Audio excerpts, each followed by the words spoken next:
In the dim glow of a stolen laptop screen, shadows danced like secrets waiting to unravel.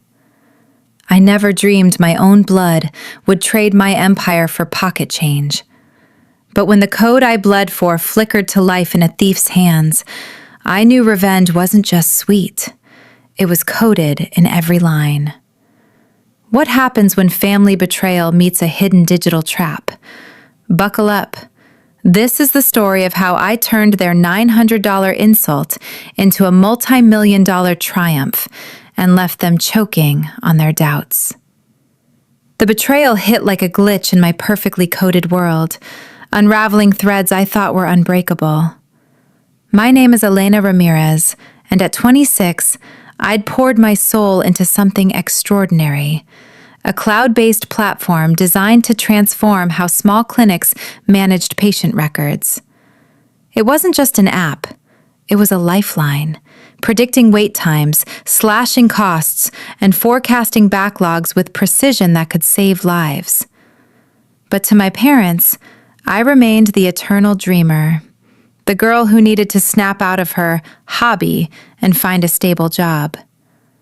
They couldn't see the fire in my veins, the late nights wrestling with algorithms until my fingers ached and my eyes burned. How could they? To them, success wore a suit and tie, not the faded jeans and hoodie of a self-taught coder. I can still feel the chaos of that Austin cafe, the clatter of mugs and murmured conversations pressing in like unwanted debug errors. I was hunched in the corner, fingers flying over my keyboard to seal a final security patch. The beta launch loomed next month, with 5 clinics already committed, real users, real impact. My heart raced with a mix of excitement and terror. What if it failed? What if I failed? But those doubts vanished when my phone vibrated, pulling me back to reality. It was Mom. "Elena, we need to talk about that little app of yours," she said, her tone laced with that familiar disapproval, thick as molasses. My stomach twisted. I knew that voice. It was the one she used when lecturing me about practical choices. Then she dropped the bomb. "Brandon Ellis is interested in buying it." The name slithered through the line like a virus. Brandon, the golden boy, son of Dad's golf buddy. He'd tanked 3 startups already, each one propped up by Daddy's connections and flashy pitches. But to my folks, he was the real deal. Stanford MBA, a LinkedIn page bloated with jargon like synergistic disruption and scalable ecosystems. And worst of all, he was a man. In their eyes, that made him inherently superior, the one who knew business.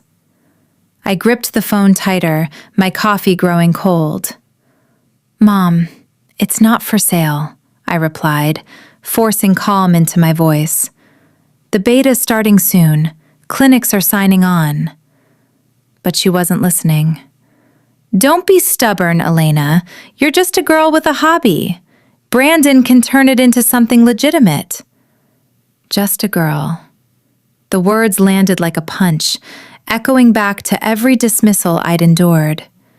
At 13, when I first dove into coding, it was cute but distracting. My top-of-class graduation from UT Austin? A fluke. Sinking every savings into this platform? Foolish waste. Heat rose in my chest, a slow burn of anger mixed with hurt. Why couldn't they see me? Really see me? "The platform is mine," I ground out, teeth clenched. "I'm not selling." Silence stretched on the other end, heavy with unspoken plans. I hung up, staring at my screen, the code blurring through unshed tears. Little did I know, they were already plotting their next move, convinced they knew best. The invitation to dinner the following night should have set off alarms. "Family time," Mom texted, all emojis and warmth.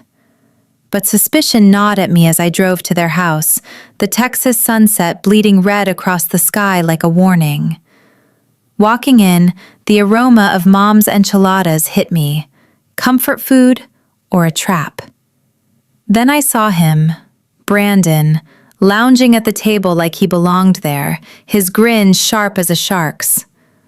Dad beamed at him, not me, clapping his shoulder with paternal pride.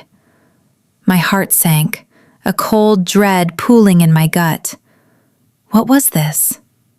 We ate in tense silence, forks scraping plates like nails on a chalkboard. My mind raced. Why was he here? What had they told him? Finally, Dad cleared his throat, sliding a check across the polished wood. Elena, we've decided to sell your app to Brandon. He's offering $900. Very generous since it's unfinished. The numbers stared up at me, mocking. $900 for 3 years of my life? For the predictive engine that could cut clinic wait times by 45%, predict backlogs with 92% accuracy, and trim admin costs by 30%? I blinked, waiting for the punchline. None came. You can't sell what's mine, I whispered, voice cracking like fragile code. Brandon leaned in, smooth as oil. Elena, be reasonable. It's a nice start, but you need real business savvy to make it work. Someone who can market it properly. I turned to Mom, pleading with my eyes for backup. She just nodded at Brandon, her smile approving, maternal. He's right, sweetie. This is for your own good. For my own good? The room spun, betrayal sharpening into a blade.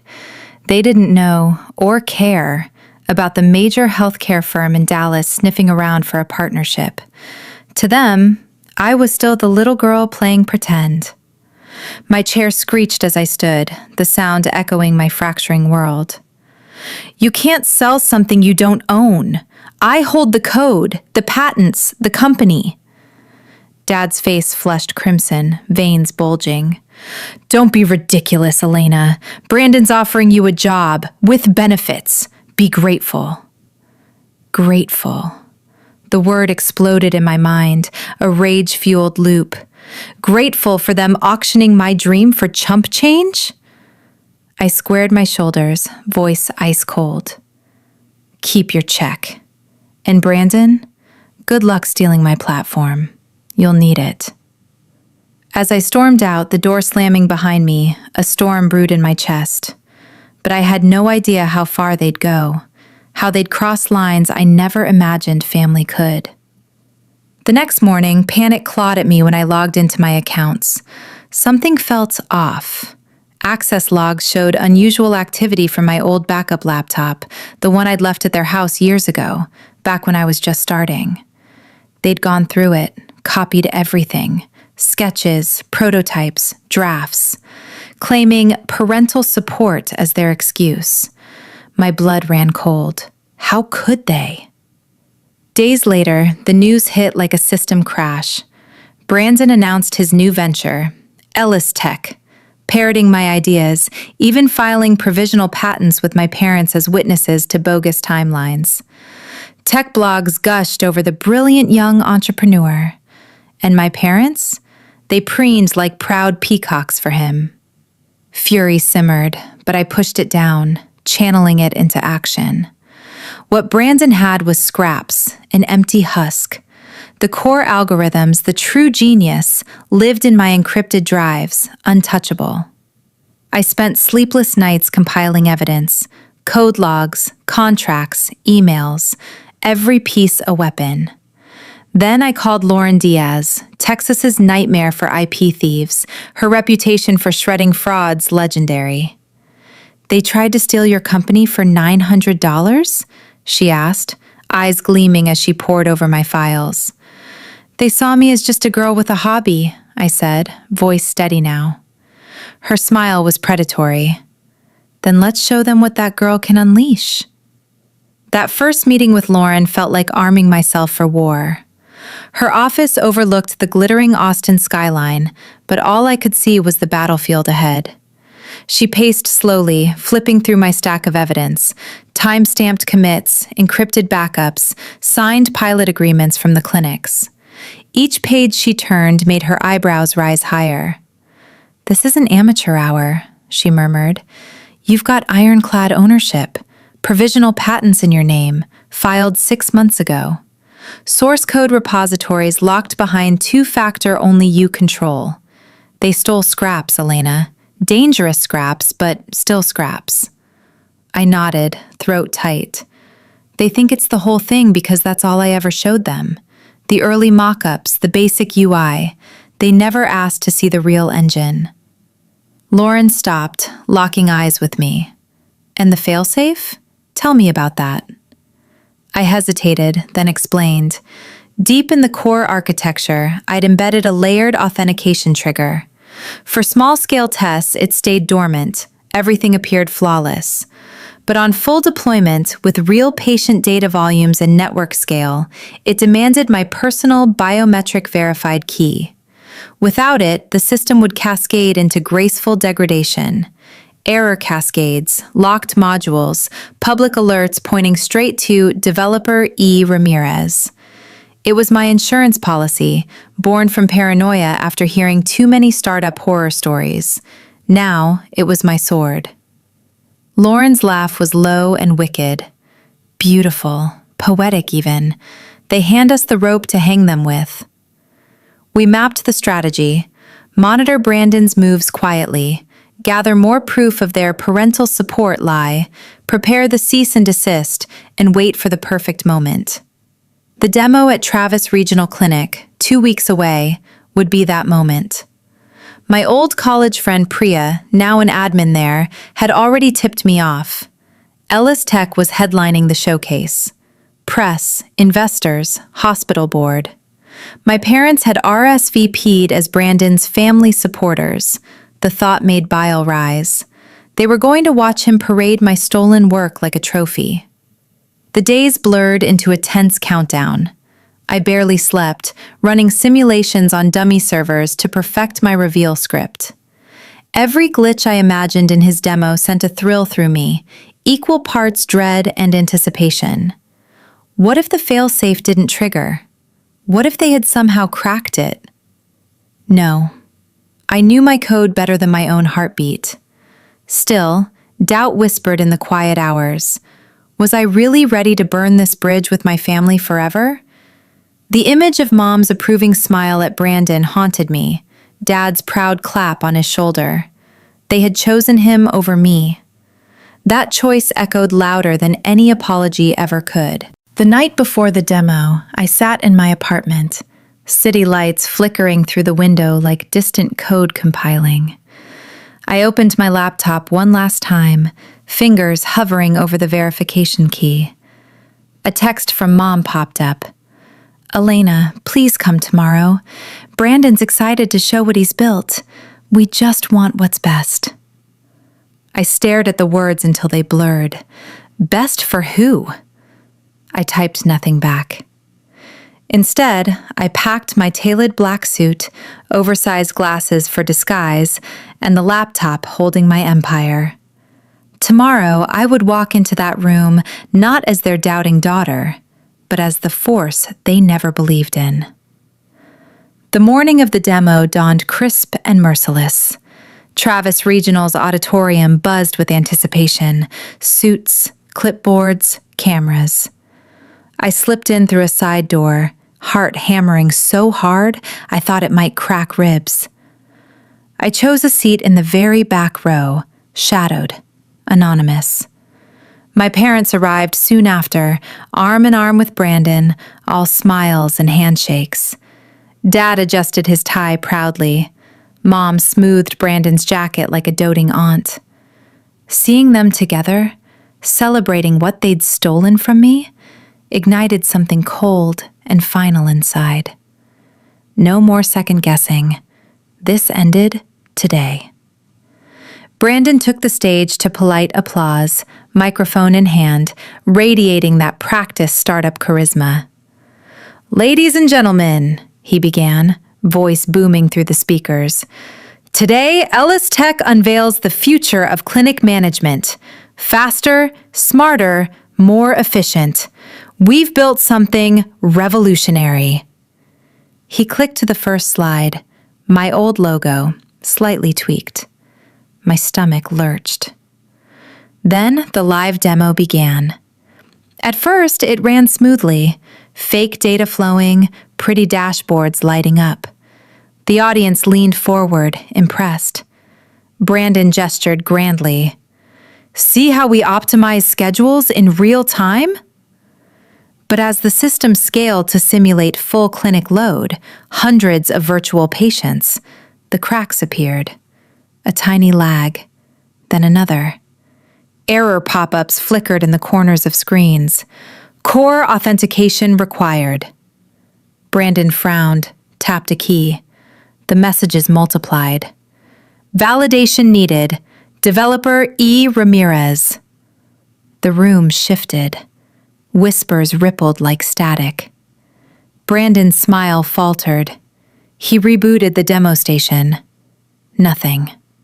More alerts. Unauthorized use detected.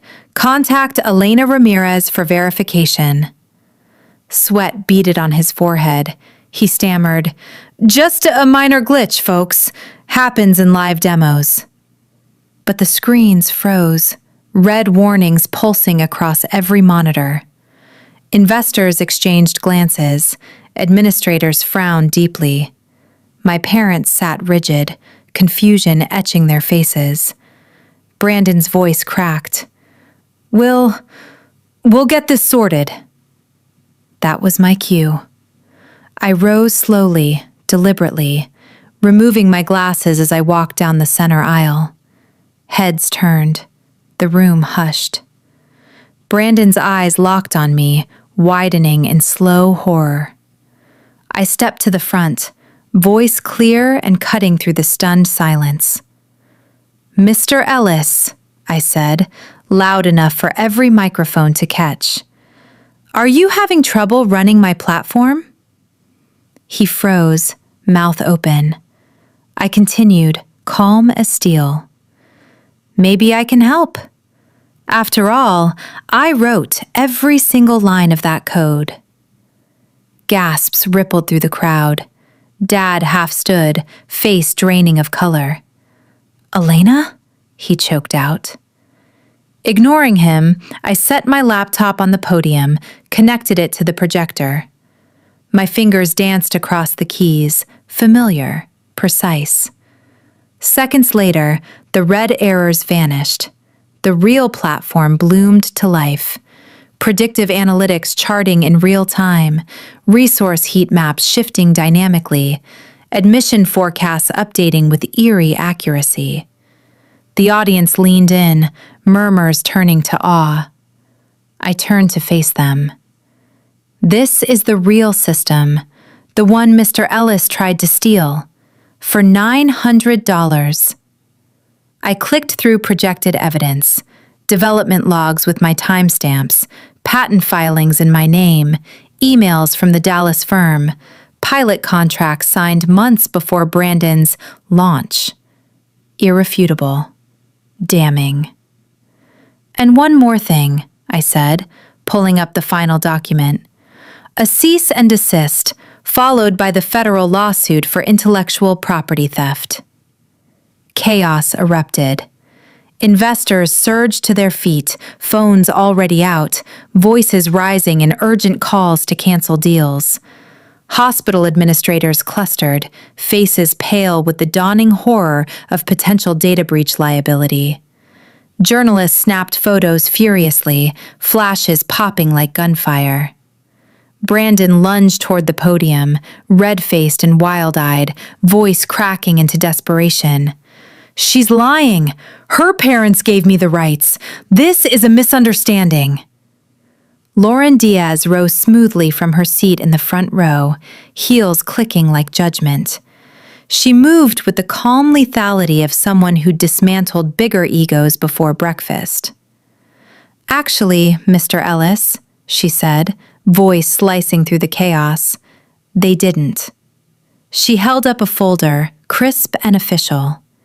The patents and copyrights were filed and approved in Elena Ramirez's name months before your little heist.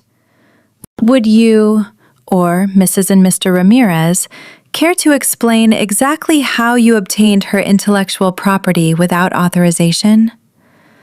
The room detonated. My mother's hand flew to her mouth, eyes wide with shock that looked almost genuine. Dad sank back into his seat, face ashen, the proud flush gone. Brandon stammered incoherently, gesturing at the frozen screens as if he could will them back to life. This is sabotage. She planted something. I met his gaze evenly. No, Brandon. I protected what's mine. You just didn't understand what you stole. I turned back to the audience, projecting one final slide. The original $900 check, scanned and enlarged, its zeros mocking in high definition. This is what they thought my life's work was worth. $900. Less than a used laptop. That's the value my own family placed on years of sleepless nights, on building something that could actually change healthcare for thousands. A heavy silence fell, broken only by the low hum of malfunctioning projectors and the rustle of people shifting uncomfortably. Then the questions exploded, reporters shouting, investors demanding answers. Brandon tried to speak again, but his microphone cut out. I'd remotely muted it through the connected system. Poetic justice in a single click. I stepped away from the podium, letting the evidence speak. Lauren moved beside me, a quiet wall of support. As security escorted a sputtering Brandon off stage, my parents approached through the thinning crowd. Mom's eyes were wet, mascara streaking. Elena, how could you embarrass us like this? Brandon was trying to help you. I looked at her, really looked. The woman who'd once read me bedtime stories, who'd bandaged my scraped knees. The same woman who'd handed my dreams to a stranger for pocket change. No, Mom, I said softly but firm. He was trying to rob me, and you helped him, because you never believed I was enough. Dad reached out, voice trembling. We were only trying to protect you, from failing, from wasting your life. Protect me? The words tasted bitter. From what? Success? You chose him because you couldn't imagine your daughter building something worth millions. You called me just a girl. Well, this, just a girl, built a system that's already proven itself, and you almost gave it away for less than the price of dinner.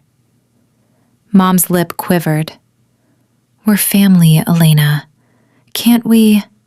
Family supports, I cut in, voice steady despite the ache in my chest. Family doesn't steal. You made your choice when you copied my old laptop. When you stood by while he filed fake patents. When you smiled at him like he was the success story. I paused, letting the weight settle. I choose me now. I handed them each a business card, simple, elegant, with Pulse Core Technologies embossed in silver. If you ever want to speak, schedule through my office, like any other associate. Then I turned and walked out, the auditorium's murmurs fading behind me. Lauren fell into step beside me. You okay? She asked quietly. I exhaled, long and slow. I will be. The fallout was swift and merciless. By evening, tech blogs and local news had the story. Austin startup implodes in dramatic demo, founder accused of IP theft. Investors vanished overnight, pulling funding faster than water down a drain. Brandon's LinkedIn went dark. Whispers of federal charges circulated. Lauren filed the lawsuit that week. Copyright infringement, patent violation, fraud. He settled out of court eventually, but the terms were brutal. Public apology, permanent ban from healthcare tech, and restitution that left him broke. My parents tried rewriting the narrative at first. Family dinners became awkward voicemails. We were misguided, but we love you. We always believed in you, deep down. But the damage was permanent. Trust, once shattered, doesn't glue back seamlessly. I stopped answering their calls. The silence felt like freedom. 6 months later, I stood on a different stage. PulseCore Technologies had just closed a $50 million Series A round. The auditorium was packed. Real investors, partners from those 5 pilot clinics, now expanded to 23, healthcare execs nodding approvingly. Our metrics dazzled. 48% reduction in patient wait times, 41% better resource allocation, near-perfect admission predictions. Applause thundered as I finished my keynote. In the back row, I spotted them. Mom and Dad, smaller somehow, faces etched with regret. They'd bought tickets, sat quietly through the presentation. After, they approached hesitantly. "Elena, sweetheart," Mom began, voice thick with tears. "We're so sorry. We didn't mean—" I raised a hand gently. "I know you're sorry now. But sorry because I succeeded isn't the same as believing in me when no one else did." Dad's eyes glistened. "Can't we move past this? We're family." I studied them, the people who'd shaped my childhood, yet nearly destroyed my future. "Family doesn't sell your dreams for $900, I said quietly. "You chose doubt over me. I had to choose belief in myself." I softened, just a fraction. "Maybe someday we rebuild, but it'll be on my terms, not as the daughter you doubted, but as the woman who proved you wrong." I walked away, hearing Mom's quiet sob behind me. A pang hit. Old love doesn't vanish, but I kept moving. Forward. Today, PulseCore is expanding across states, even eyeing international pilots. Brandon? A cautionary tale, blacklisted in the industry. That $900 check? Framed on my office wall, right behind my desk. A daily reminder. Your worth isn't what others assign. It's what you build when they're busy underestimating you. There will always be doubters, family, friends, strangers, who see limits where you see possibility. They'll try to clip your wings, steal your fire. But guard your code, your vision, your heart fiercely. Because when you rise, the view is worth every scar. If this story hit home, know you're not alone. Stand up for your dreams, protect what you've created. Choose yourself, even when it hurts. Because you're not just anything. You're the architect of something extraordinary. And no one, not even the people who should have cheered loudest, can take that from you.